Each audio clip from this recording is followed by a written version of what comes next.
Okay, once you have considered everything that you need to when taking your photograph, it's time to start drawing mock-ups. Now, the mock-ups are a way to visualize your photography, and kind of this is the first time that we get to see your idea down on paper. You need to draw one mock-up per photograph. If you are doing some kind of if you are doing some kind of manipulation of the image where you are superimposing two separate photographs together, then you would need to do a mock-up for each of the photos that you are going to produce, and then a mock-up of the final photo of those two images once they've been edited together. But you are looking at 10 mock-ups, preferably drawn to size. So if your photos are going to be printed to A4, then do your mock-ups on an A4 piece of paper. If your photos are going to be A3, do your mock-ups on an A3 piece of paper. If you're going to do big poster size, this is going to be problematic, and I wouldn't expect you to do them to that size if they're going to be really large.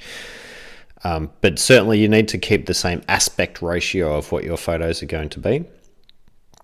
They need to be drawn with consideration to composition and framing. That's the main thing. That's the main point of doing mock-ups, is to compose your photographs and think about, place things where you want them to be in the frame. Color, your mock-ups need to be drawn in color. Unless you are taking black and white photography, you need to be drawing them and coloring them in with colored pencils, with paint, with textures. You need to demonstrate where the color is going to be in your final photo. Lighting can be hard to draw sometimes, but you need to shade. If certain parts of your photo are in shadow or darker, then you should be getting a black pencil or a grey lead and shading the mock-up to show where the lighting is darker and brighter.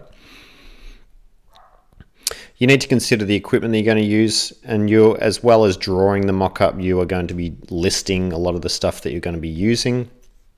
You need to list the camera settings. So you should know what the camera settings are going to be. And this might be a matter of actually grabbing a camera and going out and setting up the photo as you plan to shoot it, so you know what those camera settings should be.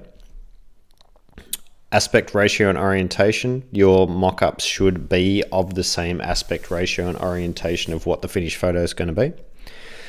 You need to consider setting and location. If you are taking all your photos against a backdrop, you still need to write down where that backdrop's going to be. Are you going to use the one at school, or are you going to be setting one up at home?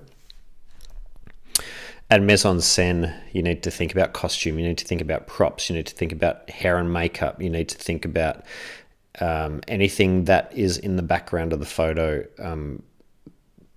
If you want the model to look like they've been bruised or battered, or they've got blood, or they're smoking a cigarette, or they've got a different colored hair, all of these things need to go into your mock-up. So here's some examples from a student, and this is kind of what I want to see. I would like to see a bit more annotation than this, but this is kind of just the standard of what is going into the photo and where it's going to be placed in the photo. What I would also like to see, which I don't see in this photo, is the location. I don't see anything in the background. She's got there that the background is out of focus, but what am I just looking at a big white blob? I can see where the model is. I can see the bike, and I can see those parts of the image have been composed. The good thing about this mock-up is the annotations and setting on the right, where she's listed everything that's going to be in the photo. We've got a lighting diagram down the bottom there that she's just drawn by hand. We've got aperture, shutter speed, ISO, the lens that she's going to be using, the setting and location, the name of the model, the props that she needs, everything that she needs to take these photos, she's got it listed there. So even though the mock-up itself is not a fantastic drawing and it's missing a bit of detail, she's kind of made up for it in the annotations. And you can see there, that's the finished photo. And I'm a bit more forgiving now that I see that, because there's not as much of the background that we need to look at. But you can see that she's changed the composition in the finished product from the mock-up, and that's fine because she's been able to justify that in the long term. But you can see how the photo itself and the mock-up, they're the same thing. And you can see how she's really thought about what this photo was going to look like before she went out and shot it. This is another diagram from a student.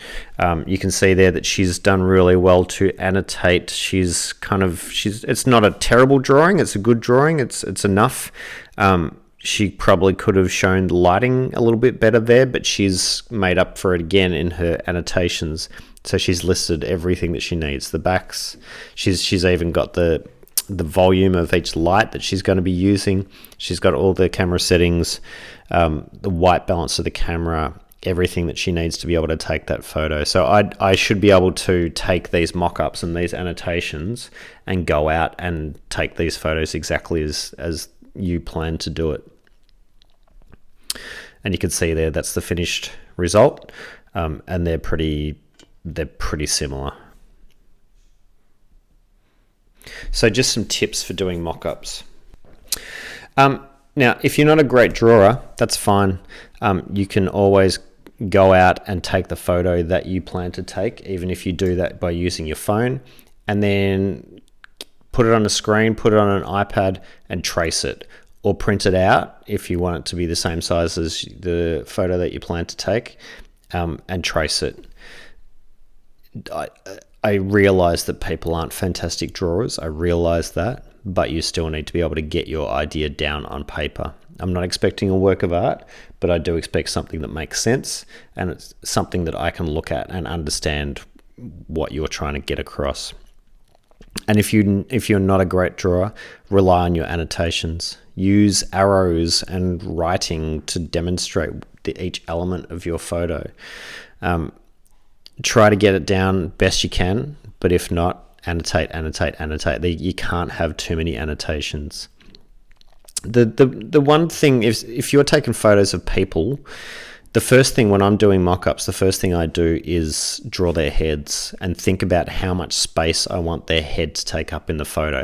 And where their head is going to be in the photo. That's the first thing I'm going to do. And then I can add the body, add their arms and legs, add the background, add everything else around that head, because ultimately that's going to be the most important part of your photo. The person's head is the first thing that we're going to want to look at. Okay, so that's just a pointer.